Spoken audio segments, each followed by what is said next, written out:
Breaking news MLC ఎన్నికల్లో BRS పోటీ చేయకపోవడంపై CM Revanth సంచలన ఆరోపణలు చేశారు. ప్రభాకర్ రావు, శ్రవణ్ రావును విదేశాల నుంచి తీసుకురాకుండా బీఆర్ఎస్ బీజేపీ మధ్య అగ్రిమెంట్ ఉందని అన్నారు CM Revanth Reddy. Phone tapping కేసులో హరీష్ రావు, కేటీఆర్ అరెస్టు కాకుండా అడ్డుకుంటున్నది కిషన్ రెడ్డి, బండి సంజయ్ అని ఆరోపించారు. రెడ్ కార్నర్ నోటీసును అడ్డు పెట్టుకుని బండి సంజయ్, కిషన్ రెడ్డి బీఆర్ఎస్ వాళ్లను బ్లాక్మెయిల్ చేస్తున్నారని అన్నారు. ఎమ్మెల్సీ ఎన్నికల్లో పరోక్షంగా బీఆర్ఎస్ వాళ్ల మద్దతు బీజేపీ తీసుకుంటుందని సీఎం రేవంత్ తెలిపారు.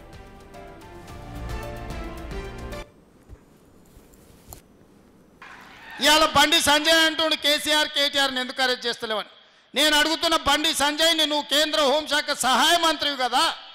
టెలిఫోన్ ట్యాపింగ్లో ప్రభాకర్ రావు, శ్రవణ్ రావు అమెరికాకు పారిపోతే పట్కరమని రెడ్ కార్నర్ నోటీస్ ఇప్పించి కేంద్ర ప్రభుత్వానికి పంపిస్తే ఆ కాగితం సంఖ్యలో పెట్టుకొని బీఆర్ఎస్ వాళ్ళతో బేరం చేసుకోరు. ఈ ఎమ్మెల్సీ ఎన్నికల్లో మాకు మద్దతు ఇస్తే ప్రభాకర్ రావును, శ్రవణ్ రావును మేము పట్టుకరాము, లేకపోతే వాళ్ళని పట్టుకొస్తే మిమ్మల్ని కూడా బొక్కలేస్తాడు రేవంత్ రెడ్డి అని మీరు అడ్డం పడ్డది మీరు కాదా? ఇవాళ కేసీఆర్, హరీష్ను, కేటీఆర్ను టెలిఫోన్ ట్యాపింగ్ కేసులో అరెస్టు కాకుండా అడ్డుకుంటున్నదే కిషన్ రెడ్డి, బండి సంజయ్. ఎందుకంటే ప్రభాకర్ రావును, శ్రవణ్ రావును విదేశాల నుంచి ఇక్కడికి రప్పిస్తే 48 గంటలలో ఇలా బండారం బయటపడుతుంది. అందరిని తీసుకుపోయి చెర్లపల్లి జైల్లో పెడతామని చెప్పి ఈ కాగితం అడ్డం పెట్టి బ్లాక్మెయిల్ చేసి ఎన్నికల్లో పరోక్షంగా వాళ్ళ మద్దతు తీసుకుంటున్నది బీజేపీ వాళ్ళు కాదా అని చెప్పి నేను ఈ సందర్భంగా అడుగుతున్నా. ఇక ఇదే అంశానికి సంబంధించి మరింత సమాచారం మా ఇన్పుట్ ఎడిటర్ పవన్ లైవ్ లో అందించడానికి సిద్ధంగా ఉన్నారు. పవన్, చెప్పండి. అయితే ఎమ్మెల్సీ ఎన్నికల్లో బీఆర్ఎస్ అసలు పోటీ చేయకపోవడంపై రేవంత్ అనేక విమర్శలు చేశారు. బీజేపీ గెలుపుకు బీఆర్ఎస్ పరోక్షంగా హెల్ప్ చేస్తుంది, వాళ్ళతో లోపాయికారు ఒప్పందం కుదుర్చుకుంది అని చెప్తున్నారు. ఏంటి దీనికి సంబంధించి డీటెయిల్స్? బీజేపీ, బీఆర్ఎస్ ఒకే నాణానికి రెండు వైపులుంటూ గతంలో కూడా అనేక ఆరోపణలు వచ్చాయి. వాళ్ళిద్దరి మధ్య ఒప్పందం కుదిరింది, లోపాయికారి అవగాహన ఉంది, ఒకరికొకరు సహకరించుకుంటూ ఉన్నారు. అందుకే ఇక్కడ ఎన్ని కేసులు నమోదు చేసినా అక్కడ కేంద్రంతో టైఅప్ అయ్యారు కాబట్టి వాళ్ళపైన చర్యలు తీసుకోవడానికి కేంద్ర ప్రభుత్వం వెనకాడుతుందంటూ కూడా గతంలో అనేక ఆరోపణలు కాంగ్రెస్ పార్టీ నేతలు చేశారు. గతంలో అటు కేటీఆర్ పైన ఫార్ములా ఈ కేసు పెట్టిన తర్వాత కూడా కేటీఆర్ హుటాహుటిన ఢిల్లీ వెళ్ళడం, అక్కడ బీజేపీ పెద్దల్ని కలవడం, ఇదంతా కూడా వాళ్ళ మధ్య ఒక ఒప్పందం జరిగింది అనేది అటు పొలిటికల్ సర్కిల్స్లో ఎప్పటి నుంచో చర్చ జరుగుతుంది. కానీ ఈరోజు ఎమ్మెల్సీ ఎన్నికల ప్రచారంలో భాగంగా ముఖ్యమంత్రి రేవంత్ రెడ్డి సుడిగాలి పర్యటన చేస్తున్నారు. వాళ్ళిద్దరి మధ్య ఉన్న రహస్య ఒప్పందానికి సంబంధించి, ఒక చీకటి అవగాహనకు సంబంధించి ఆయన సంచలన వ్యాఖ్యలు చేశారు. తాము అటు ఈ ఎన్నికల్లో లబ్ధి పొందాలనుకుంటుంది బీజేపీ. గతంలో ఎంపీ ఎన్నికల్లో ఏ రకంగానైతే బీఆర్ఎస్ తన ఓట్లనన్నింటినీ కూడా బీజేపీ వైపు మళ్లించి బీజేపీ అభ్యర్థులు గెలిచేలాగా లోపాయికారిగా సహాయం చేసిందో అదే మాదిరిగా ఎమ్మెల్సీ ఎన్నికల్లో కూడా గెలవాలనుకుంటుంది. అందుకే బీఆర్ఎస్ పార్టీ ఎమ్మెల్సీ ఎన్నికల్లో పోటీ చేయలేదు, తన ఓట్లనన్నింటినీ కూడా బీజేపీకి మళ్లిస్తూ ఉంది.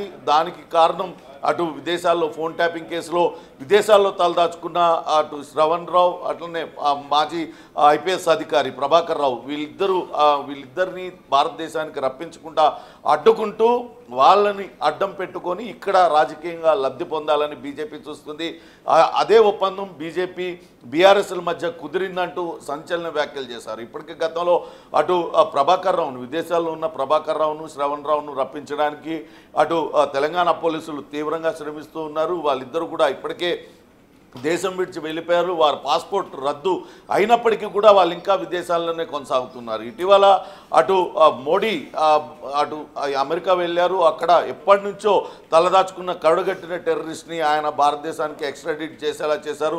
నిజంగానే బీజేపీకి చిత్తశుద్ధి ఉంటే వీళ్ళిద్దరిని కూడా తెప్పించి ఉండేవాళ్ళు. కానీ ఈ రెడ్ కార్నర్ నోటీసుని అడ్డం పెట్టుకొని వాళ్ళని భారతదేశానికి తిరిగి తీసుకురాకుండా, ఒకవేళ వాళ్ళిద్దరు కనుక వచ్చినట్లయితే గతంలో ఎవరెవరి ఫోన్లు ట్యాపింగ్ చేశారు, ఎవరు ఆదేశాల మేరకు చేశారు, అవన్నీ కూడా కేటీఆర్ పేరు, హరీష్ రావు పేరు చెప్తారు కాబట్టి వాళ్ళు కూడా అరెస్ట్ అయ్యే అవకాశం ఉంటుంది వాళ్ళు ఇచ్చిన స్టేట్మెంట్ ప్రకారం. అందుకే వాళ్ళిద్దరిని కూడా రాకుండా అడ్డుకొని దీన్ని అడ్డం పెట్టుకొని రాజకీయంగా లబ్ధి పొందాలని బీజేపీ పార్టీ చూస్తున్నట్టు ఆయన చెప్పారు. ఒకవేళ నిజంగానే మీకు చిత్తశుద్ధి ఉంటే వాళ్ళిద్దరిని నగరానికి, హైదరాబాద్కి, తెలంగాణకు తీసుకొస్తే ఎవరు ఏంటి నిందితులు అనేది తెలిసిపోతుందంటూ ఆయన సవాల్ విసిరారు. మొత్తం మీద అటు ఎప్పటి నుంచో కూడా బీజేపీ బీఆర్ఎస్ ఈ రెండింటి మధ్య రహస్య ఒప్పందం ఉంది.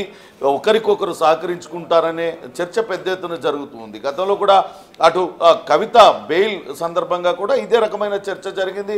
ఆ తర్వాత కేటీఆర్ అక్కడ బీజేపీ నేతలతో పదే పదే కలవడం, ఇవన్నీ కూడా రాజకీయంగా పెద్ద ఎత్తున చర్చ జరిగింది. కానీ ఇప్పుడు సీఎం రేవంత్ రెడ్డి ఎమ్మెల్సీ ఎన్నికల సమయంలో బీఆర్ఎస్ పార్టీ కావాలనే తనకు బలం ఉంది, తాము ఏ క్షణమైన అధికారంలోకి వస్తామంటూ పదే పదే బీఆర్ఎస్ నాయకులు చెప్తూ ఉన్నారు. మరి అంతటి బలం ఉన్న వాళ్ళు బీఆర్ఎస్ పార్టీ నుంచి ఎమ్మెల్సీలుగా ఎందుకు పోటీ చేయలేదు, కేవలం బీజేపీకి లబ్ధి చేకూర్చడానికి అంటూ ఆయన సంచలన వ్యాఖ్యలైతే చేశారు. దీనికి చూడాలి. ఇప్పటికే అటు బీఆర్ఎస్ పార్టీ కూడా పదే పదే అటు కాంగ్రెస్ను రేవంత్ రెడ్డిని కాపాడుతున్నది బీజేపీ నేతలే అంటూ ఆరోపిస్తూ ఉన్నారు. కానీ వాస్తవానికి చీకటి ఒప్పందం కుదిరింది మాత్రం బీఆర్ఎస్కు బీజేపీకి అంటూ ఇటు కాంగ్రెస్ నేతలు కూడా తీవ్ర స్థాయిలో విమర్శలు చేస్తూ ఉన్నారు. ప్రియా, రైట్ పవన్, అయితే ఈ మొత్తం వ్యవహారం చూస్తుంటే ఇప్పుడు ఎమ్మెల్సీ ఎన్నికల్లో బీఆర్ఎస్ పోటీ చేయకపోవడానికి ప్రధాన కారణం వాళ్ళ నుంచి వాళ్ళ పార్టీ వ్యక్తులను కానీ లేదంటే వాళ్ళపై ఉన్న కేసుల నుంచి బయటపడడం, ఇంకో విధంగా పరోక్షంగా బీజేపీ గెలుపుకు వీళ్ళు కృషి చేయడం, ఇది చీకటి ఒప్పందంగానే కనిపిస్తుందా? మొత్తం వ్యవహారం చూస్తుంటే అదే వాస్తవం అని అనిపిస్తుంది అనుకోవచ్చా? ఖచ్చితంగా కాంగ్రెస్ అటు తెలంగాణలో మొన్న జరిగిన ఎన్నికల తర్వాత కాంగ్రెస్ పార్టీ విజయం సాధించడం, ఆ తర్వాత వెంటనే ఎంపీ ఎన్నికల్లో ఘోర పరాజయాన్ని అటు బీఆర్ఎస్ పార్టీ మూటగట్టుకు పోటీ చేసిన అన్ని స్థానాలలో డిపాజిట్ కూడా దక్కకుండా ఓడిపోయింది. అదే సమయంలో కాంగ్రెస్ పార్టీకి 8 పార్లమెంటు సీట్లు వస్తే బీజేపీ కూడా అదే స్థాయిలో 8 పార్లమెంటు సీట్లను గెలుచుకుంది. ఆ సమయంలో కూడా అటు బీఆర్ఎస్ పరోక్షంగా బీజేపీకే మద్దతు తెలిపింది. బీజేపీ అభ్యర్థుల గెలుపుకి అటు బీఆర్ఎస్ తన ఓట్లన్నింటినీ కూడా మళ్లించింది అనే ఆరోపణలు వినపడ్డాయి. అప్పటి నుంచి కూడా బీజేపీ బీఆర్ఎస్ మధ్య అట్లా రహస్య ఒప్పందం కొనసాగుతూనే ఉంది. ఇప్పుడు బీఆర్ఎస్ ఎమ్మెల్సీ ఎన్నికల్లో కూడా అటు కొంతమంది ఆశావాహులు పోటీ చేయాలని ముందుకొచ్చినప్పటికీ కూడా అటు మళ్ళా తిరిగి మరోసారి ఓటమి పాలవుతాం, ఈ ఎన్నికల్లో మనకు బలం లేదు, ఖచ్చితంగా బీఆర్ఎస్ను అటు తెలంగాణ ప్రజలు తిరస్కరించారు, ఈ ఎన్నికల్లో కూడా ఓటమి పాలైతే కార్యకర్తల్లో పూర్తిగా నైతిక స్థైర్యం తగ్గిపోతుంది, అది భవిష్యత్తులో బీఆర్ఎస్ పార్టీకి తిరిగి కోలుకోవడం కష్టంగా మారుతుంది అన్న ఉద్దేశంతోనే అటు పోటీకి వెనకాడరు.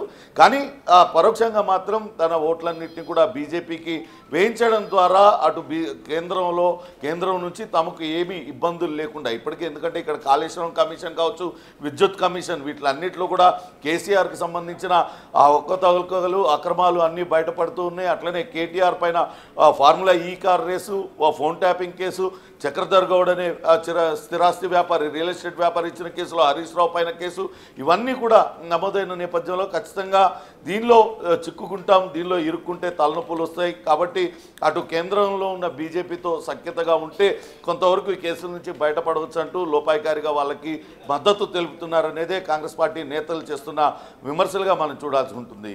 Right Pawan, thanks for the analysis.